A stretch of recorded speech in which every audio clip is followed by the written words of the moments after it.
बच्चों कैसे हैं आप। मेरा नाम अभिषेक कानुड़िया है और आपका फिर से स्वागत है आपके अपने प्यारे से चैनल संदीप कोचिंग क्लासेस पर।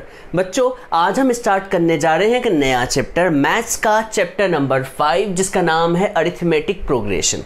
ये अरिथमेटिक प्रोग्रेशन क्या होता है आज हम डिटेल में पढ़ेंगे। पूरा इंट्रोडक्टरी पार्ट पूरा आज कंप्लीट कर लेंगे और आपको बिल्कुल क्लियर हो जाएगा कि इस चैप्टर में आखिर क्या है और क्यों हम इसे पढ़ते हैं। तो चलिए बिना देर के स्टार्ट करते हैं। देखिएगा, सबसे पहले तो आपसे कोई पूछेगा भैया अरिथमेटिक प्रोग्रेशन क्या होता है, तो वहीं से स्टार्ट करते हैं। अरिथमेटिक प्रोग्रेशन क्या होता है, व्हाट इज अरिथमेटिक प्रोग्रेशन। कभी ये समझ में आ गया तो चैप्टर ऑलमोस्ट आपको क्लियर हो जाएगा और फिर बस प्रैक्टिस करना बाकी रहेगी। तो अरिथमेटिक प्रोग्रेशन क्या होता है, इसे समझाने के लिए मैं कुछ एग्जाम्पल देना चाहूँगा। कभी वो एग्जाम्पल समझ में आ गए तो आपको एपी भी समझ में आ जाएगा। चलिए देखते हैं। मान लीजिए किसी कंपनी में एक एम्प्लॉय को रखा गया और ये शर्त रखी गई कि भैया आपको फर्स्ट ईयर आपकी सैलरी कितनी, कहाँ से स्टार्ट होगी, 1000 से। कहाँ से स्टार्ट होगी, 1000 से। और जब उसका इंटरव्यू चल रहा था तब उससे वादा किया गया, क्या वादा किया गया कि भैया आपकी हर साल हम सैलरी को 500 रुपीज़ से बढ़ाएंगे। कितनी, 500 रुपीज़ से बढ़ाएंगे। मतलब फर्स्ट ईयर 1000 रुपीज़ है, तो बच्चों बताओ उसके सेकेंड ईयर सैलरी क्या होगी। तो आप कहेंगे कि सर 1000 का वादा था, स्टार्टिंग 1000 से थी और बोला गया था कि भैया हर साल आपकी 500 सैलरी बढ़ाएंगे। तो बताओ अगले साल उसकी सैलरी कितनी होगी, 1500। आपसे कोई पूछे कि थर्ड ईयर उसकी सैलरी क्या होगी, तो आप कहेंगे कि भैया हर साल 500 का वादा किया गया था, तो अगले साल सैलरी कितनी होगी, 2000। सर क्यों 2000 क्यों, क्योंकि 1500 तो अभी थी और वादा 500 रुपीज़ बढ़ाने का किया गया था, तो अगले साल उसकी सैलरी होगी 2000। और आपसे कोई पूछे भैया फोर्थ ईयर उसकी सैलरी क्या होगी, तो आप कहेंगे 2500। और सर फिफ्थ ईयर पूछे तो फिफ्थ ईयर में सैलरी होगी 3000। कितनी होगी बच्चों, ये 3 लिखा हुआ है, 3000 रुपीज़। सो ऑन क्यों लिखा, क्योंकि कभी आपसे पूछे कि भैया सिक्स्थ ईयर में क्या होगी, तो आप कहेंगे 3500। सेवन्थ ईयर में क्या होगी, तो 4000। एट्थ ईयर में क्या होगी, तो आप जानते होंगे 500 को आप बढ़ाते जाएं। तो आप कभी यहाँ पर देखें तो ये एक तरह की सीरीज़ बन रही है। क्या बन रही है, एक सीरीज़ बन रही है जो लगातार आगे बढ़ती जा रही है। इसमें इस टर्म को क्या कहा जाता है, फर्स्ट टर्म। क्या कहा जाता है बच्चों, इस सीरीज में इस टर्म को क्या कहा जाता है, फर्स्ट टर्म। और इसे रिप्रेजेंट किससे किया जाता है, स्मॉल लेटर ए से। किससे बच्चों, स्मॉल लेटर ए से। ये जो होती है इसे कहा जाता है सेकेंड टर्म। क्या कहा जाता है बच्चों, सेकेंड टर्म। और इसे रिप्रेजेंट किया जाता है ए। इसे ए से रिप्रेजेंट कर दिया तो इसे रिप्रेजेंट करते हैं किससे, A2 से।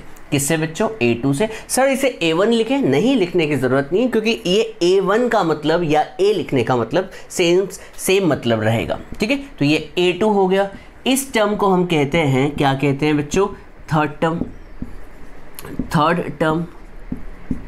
और इसे क्या कहेंगे, तो आप समझ ही चुके होंगे, ये जो टर्म होगी वो क्या होगी, फोर्थ टर्म। अभी टर्म क्या होता है, टर्म मतलब इस सीरीज में जो यहाँ पर नंबर लिखे हुए हैं इन्हें क्या कहा जाता है, टर्म्स कहा जाता है। अब क्वेश्चन ये उठता है अरिथमेटिक प्रोग्रेशन क्या होता है। अरिथमेटिक प्रोग्रेशन एक ऐसी सीरीज होती है जिसमें नेक्स्ट जो नंबर होता है या नेक्स्ट जो टर्म होता है वो एक फिक्स्ड नंबर पर ऐड करने पर या सब्ट्रैक्ट करने पर आता है। जैसे आप देखें तो 1000 है, तो बताएं 1000 नंबर जो है यहाँ पर जो नंबर आया है वो कैसे आया, तो आप कहेंगे एक फिक्स नंबर ऐड करने पर।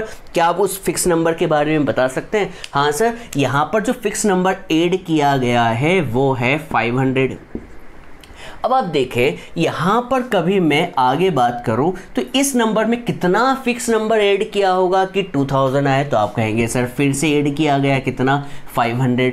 फिर से बताए यहाँ पर कितना फिक्स नंबर ऐड किया गया, तो ये होता है 500। यहाँ पर कितना फिक्स नंबर ऐड किया गया, 500। तो बच्चों अरिथमेटिक प्रोग्रेशन एक ऐसी सीरीज होती है जिसमें एक फिक्स नंबर को ऐड किया जाए या फिर सब्ट्रैक्ट किया जाए, और ऐड या सब्ट्रैक्ट करने के बाद जो रिजल्ट आता है या जो सीरीज़ बनती है उसे हम क्या कहते हैं, अरिथमेटिक प्रोग्रेशन कहते हैं। इस टर्म को फर्स्ट टर्म कहते हैं, इसे second term, third term, fourth term, और कभी जो लास्ट टर्म होगी उसे हम क्या कहते हैं, nth टर्म। क्या कहते हैं बच्चों, nth टर्म, जिसे रिप्रेजेंट किससे किया जाएगा, an से। किससे रिप्रेजेंट किया जाएगा बच्चों, an से। यहाँ पर a1, a2, a3, और ये फोर्थ टर्म को a4 से, और ये फिफ्थ टर्म है तो इसे रिप्रेजेंट किससे किया जाएगा, a5 से। तो बच्चों AP का कंसेप्ट क्लियर हुआ होगा। तो आपके दिमाग में क्वेश्चन उठ रहा होगा कि सर AP अरिथमेटिक प्रोग्रेशन क्या होता है। तो आपके दिमाग में क्वेश्चन उठ रहा होगा और जवाब भी मिल रहे होंगे अपने आप ही कि ऐसी सीरीज जिसमें एक फिक्स नंबर को ऐड किया जाए या फिर फिक्स नंबर को सब्ट्रैक्ट किया जाए तो आपको नेक्स्ट टर्म मिलेगी। फिर से देखिए, फिक्स नंबर को आपने ऐड किया, या अगले क्वेश्चन में हम सब्ट्रैक्ट भी करेंगे, तो यहाँ पर ऐड करने पर आपको एक नंबर मिल रहा है, ठीक है। तो यहाँ पर ये क्या हो रहा है, AP मिल रही है। अब मैं कुछ एग्जाम्पल से समझाना चाहूँगा AP को। मान लीजिए आपने गुल्लक तो नाम सुना होगा, गुल्लक। कभी आपने गुल्लक में पैसे डालना शुरू किए, आपने स्टार्ट किया कि मैं रोज़ क्या करूँगा, गुल्लक में पैसे डालूँगा, और आपने अपने आप से वादा किया है कि पहले दिन में 1 रुपये डालूँगा। पहले दिन कितने रुपए डालूंगा, 1 रुपये, और हर दिन में 1 रुपये बढ़ाकर डालूंगा। मतलब जैसे कभी मैं फर्स्ट डे 1 रुपये डाल रहा हूँ, फर्स्ट डे 1 रुपये डाल रहा हूँ, तो दूसरे दिन मुझे कितने डालने होंगे, 2 रुपये, और तीसरे दिन मुझे कितने डालने होंगे, 3 रुपये, चौथे दिन कितने डालने होंगे, 4 रुपये, पाँचवें दिन कितने डालने होंगे, 5 रुपये, छठे दिन कितने डालने होंगे, 6 रुपये, या और ऐसा चलते जाएगा। ये आपने अपने आप से वादा किया है। क्या ये AP है, क्या ये AP है, मैं आपसे पूछता हूँ, क्या ये अरिथमेटिक प्रोग्रेशन है, मैं पूछ रहा हूँ, यस या नो, हाँ या ना। तो आपको याद आ रही होगी मेरी डेफिनेशन।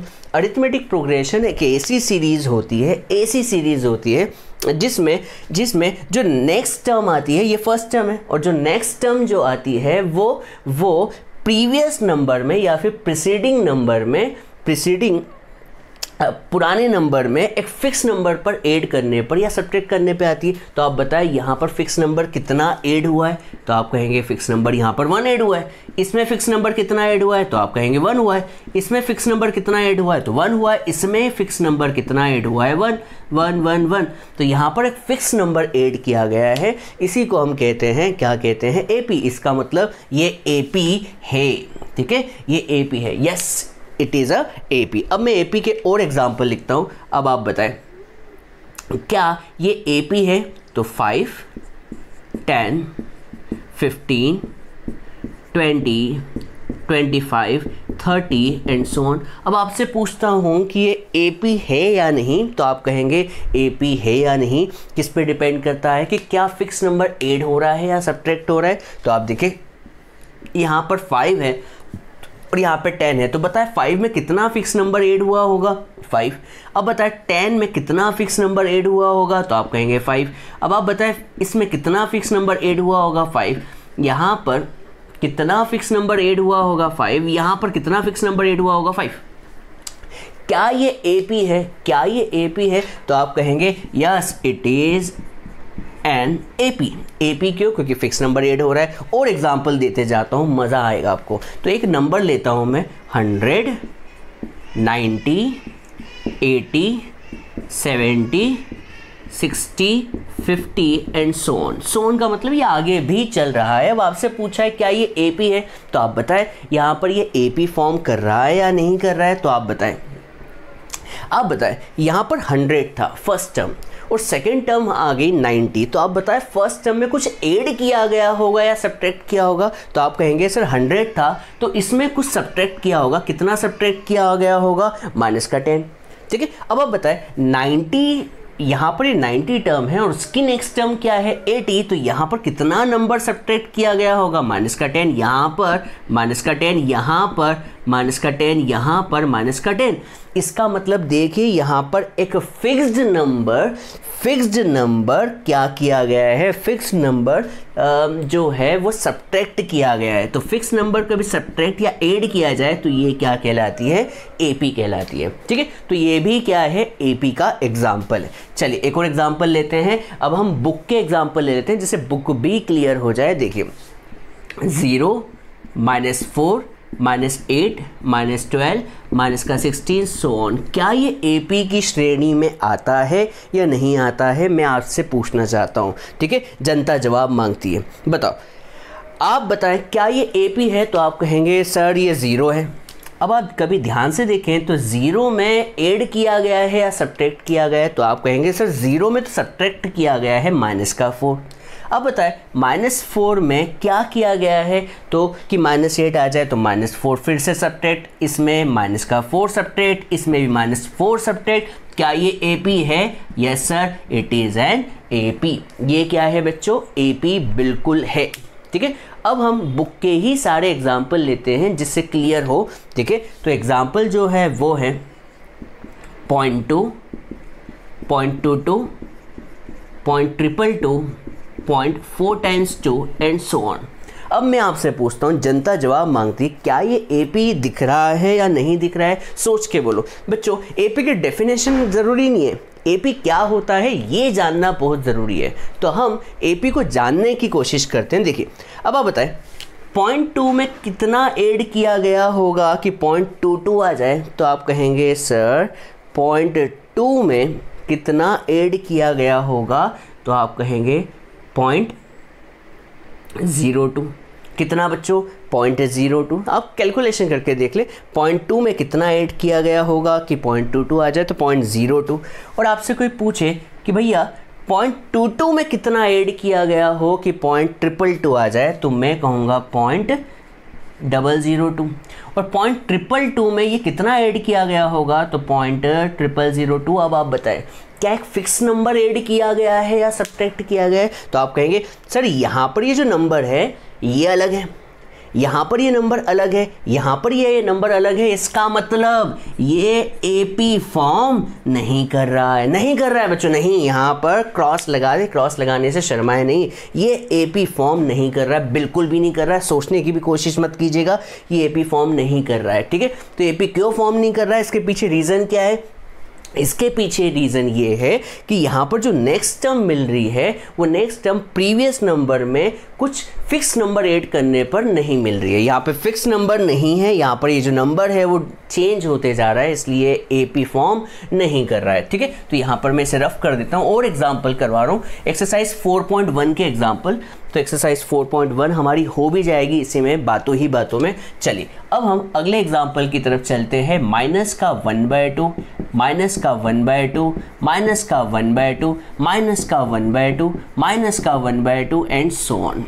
मैं पूछना चाह रहा हूँ, जनता जवाब मांगती है क्या ये AP है? तो देखिए, बताओ -1/2 में कितना ऐड किया गया होगा या कितना सब्ट्रैक्ट किया गया होगा कि भैया -1/2 आ जाए? तो आप कहेंगे पहला नंबर क्या था? -1/2। अगला क्या है? -1/2। इसका मतलब यहाँ पर जो एडिशन या सब्ट्रैक्शन किया गया होगा वो कितना किया गया होगा? 0। यहाँ पर भी बताए कितना किया गया होगा? 0। यहाँ पर भी कितना किया गया होगा? 0। यहाँ पर भी किया गया होगा 0। क्या ये AP है? मैं पूछना चाह रहा हूँ क्या ये AP है? तो जवाब है यस, ये AP है। सर यस AP क्यों है? कोई बताएगा? राइट का मतलब यस AP है। AP क्यों है? क्योंकि भैया यहाँ पर आप देखें, इसे हम कॉमन डिफरेंस कहते हैं। मतलब कॉमन डिफरेंस मतलब दो टर्म के बीच का डिफरेंस। दो टर्म के बीच का डिफरेंस कितना है? 0 है। कभी कॉमन डिफरेंस सेम हो तो भैया ये AP है, बिल्कुल है। देखिए यहाँ पर भी तो मैंने यस कहा था। यस क्यों कहा था? क्योंकि देखिए यहाँ पर जो ऊपर नंबर लिखा हुआ है सेम था, ऊपर लिखा नंबर सेम सेम सेम, और यहाँ पर डिफरेंट होने की वजह से AP नहीं है। उम्मीद करता हूँ आपको ये यस का मतलब समझ में आ गया होगा। चलिए अब हम अगले क्वेश्चन की तरफ चलते हैं। ये है 2, 4, 8, 16 सो ऑन। अब मैं पूछता हूँ क्या ये AP है या नहीं है? तो देखिए यहाँ पर बताइए 2 में कितना ऐड किया गया होगा कि 4 आएगा? तो आप कहेंगे +2। 4 में कितना ऐड किया गया होगा कि 8 आए? तो जवाब है +4। 8 में कितना ऐड किया गया होगा कि 16 आए? तो आप कहेंगे +8।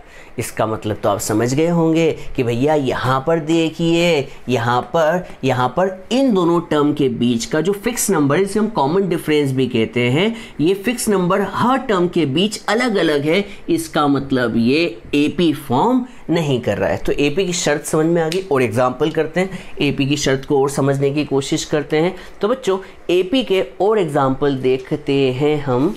तो एग्जाम्पल जो है वो है 1, 3, 9, 27 एंड सो ऑन। क्या ये एपी फॉर्म कर रहा है? तो बताइए, मैं यस या नो में जवाब पूछना चाह रहा हूँ, हाँ या ना? तो जवाब है नो, क्योंकि यहाँ पे डिफरेंस कितना है? 2 का। सर डिफरेंस 1 में कितना ऐड करें? 1 में कितना ऐड करें कि 3 आए? तो जवाब है +2। 3 में कितना ऐड करें कि 9 आ जाए? तो जवाब है +6। 9 में कितना ऐड करें? तो जवाब है 18। तो यहाँ पर बच्चों कॉमन डिफरेंस सेम नहीं है, इसलिए ये एपी फॉर्म नहीं कर रहा है। सोचने की कोशिश भी मत कीजिएगा, ठीक है। अब अगला नंबर है A, 2A, 3A, 4A so on. क्या ये एपी है या नहीं है? बताइए बताइए, शर्माए ये नहीं, क्या होगा? A, 2A, 3A, 4A, तो आप कहेंगे भैया A था, फर्स्ट टर्म A थी। A में कितना ऐड करें कि 2A हो जाए? तो जवाब है +A। 2A में कितना ऐड करें कि 3A हो जाए? तो 2A में हम कितना ऐड करें? तो 2A में आप A ऐड कर दें तो कितना हो जाएगा? 3A। 3A में कितना ऐड करें कि 4A हो जाए? तो जवाब है A। तो बच्चों देखिए यहाँ पर डिफरेंस कितना है इन दोनों के बीच का, हर जगह सेम, आगे भी सेम होगा। इसका मतलब ये AP फॉर्म कर रहा है, बिल्कुल कर रहा है। Yes, it is an AP। और एग्जाम्पल देखते हैं, समझने की कोशिश करते हैं। तो A² A³ A⁴ and so on. क्या ये AP है या नहीं है? बताएं। तो आप कहेंगे भैया A में कितना ऐड करें कि A² आए? तो ये आप कहेंगे कि यार ये तो थोड़ी सी अलग बात है। आप देखिए इनके बीच का जो डिफरेंस है, एक काम करते हैं, हम आपको बता ही देते हैं, कॉमन डिफरेंस बोलते हैं इसे। क्या बोलते हैं? इन दोनों के बीच के डिफरेंस को क्या बोलते हैं? Common difference. और कॉमन डिफरेंस कैसे निकालते हैं? कॉमन डिफरेंस निकालते हैं कैसे निकालते हैं बच्चों? सेकेंड टर्म में से फर्स्ट टर्म को माइनस कर दो, या फिर थर्ड टर्म में से सेकेंड को माइनस कर दें, या फिर फोर्थ टर्म में से थर्ड को माइनस कर दें। आप किसी को भी कर सकते हैं, ठीक है बच्चों। तो यहाँ पर हम कॉमन डिफरेंस निकालते हैं इस क्वेश्चन का। देखिए, तो हम कॉमन डिफरेंस निकालते हैं, तो A2 - A1 क्या होगा? A² - A, ठीक है। अब हम इनके बीच का कॉमन डिफरेंस निकालते हैं। तो कॉमन डिफरेंस कैसे निकालते हैं? A3 बाद वाली माइनस पहले वाली, तो A3 - A²। इसे सॉल्व करो, ये माइनस तो होगा नहीं, यहाँ पर कॉमन आ जाएगा, बोलो क्या आएगा? A²। तो यहाँ पर अंदर क्या बचेगा? अंदर बचेगा A - 1, और यहाँ से A कॉमन लेंगे तो क्या बचेगा? A - 1। अब आप बताएं, क्या ये दोनों टर्म सेम है? तो जवाब है नो, ये दोनों टर्म सेम नहीं है, मतलब डिफरेंस सेम नहीं है, इसलिए ये AP भी सेम नहीं है। AP नहीं होगी, AP फॉर्म नहीं करेगी, ठीक है। तो अगला क्वेश्चन देखते हैं। अगला क्वेश्चन है √3, √6, √9, √12 एंड सो ऑन। क्या ये AP है? तो आप कहेंगे √6 में से √3 को माइनस करें। बच्चों आप जानते हैं स्क्वायर रूट जो होता है वो हमेशा सेम क्वांटिटी के बीच क्या होता है? सब्ट्रैक्ट या ऐड होता है। जैसे √6 में से √3 सब्ट्रैक्ट नहीं होगा, √9 में से √6 सब्ट्रैक्ट नहीं होगा, मतलब √6 में से √3 को माइनस करोगे तो यहाँ पर आंसर अलग आएगा, और यहाँ पर √9 में से √6 को माइनस करेंगे तो आंसर अलग आएगा। इसमें से इसे माइनस करेंगे तो ये आंसर अलग आएगा, और आंसर अलग आने की वजह से ये AP बिल्कुल भी नहीं होगा, मैं बिल्कुल भी इसके पक्ष में नहीं हूँ। चलिए अब अगला क्वेश्चन है 1², 3², 5² 7² सो ऑन। क्या ये AP फॉर्म कर रहा है? तो आप कहेंगे कि भैया AP फॉर्म करने के लिए थोड़ा सा सॉल्व कर लें, इसे सॉल्व कर लेते। 1 का स्क्वायर 1, 3 का स्क्वायर 9, 5 का स्क्वायर 25, 7 का स्क्वायर 49। अब मैं पूछता हूँ क्या ये AP फॉर्म कर रहा है? इसे मैंने सॉल्व किया है, बताओ क्या ये एपी फॉर्म कर रहा है? तो आप कहेंगे सर शुरू में तो दिख रहा था ये एपी फॉर्म कर रहा है, ऐसा लग रहा था एपी फॉर्म कर रहा है, पर जैसे ही आपने इसका स्क्वायर लिख दिया तो ये एपी फॉर्म करते हुए दिख नहीं रहा है। क्यों नहीं दिख रहा है? देखिए 1 का स्क्वायर 1, 3 का स्क्वायर 9, तो इनके बीच का डिफरेंस कितना है? 8 है। इनके बीच का डिफरेंस कितना है? 16 है। इनके बीच का डिफरेंस कितना है? 24। मतलब हर बार डिफरेंस क्या आ रहा है? अलग अलग, इसलिए ये एपी फॉर्म नहीं कर रहा है। तो एपी समझ में आया, एपी क्या होता है।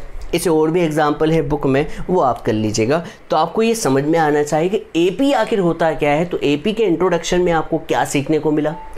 हर प्रोग्रेशन एपी नहीं होती। एपी होने की शर्त, ये भी देखिए एक सीरीज़ थी, ये भी एक सीरीज़ है, ये भी एक सीरीज़ है, ये भी एक सीरीज़ है, पर इसमें राइट का मतलब एपी है और क्रॉस का मतलब एपी नहीं है। क्रॉस का मतलब एपी क्यों नहीं है? क्योंकि इनके बीच का जो डिफरेंस है, जिसे हम कॉमन डिफरेंस कहते हैं, कॉमन डिफरेंस अलग अलग है। कॉमन डिफरेंस कभी क्या हो, सेम हो, तो ये क्या कहलाएगा?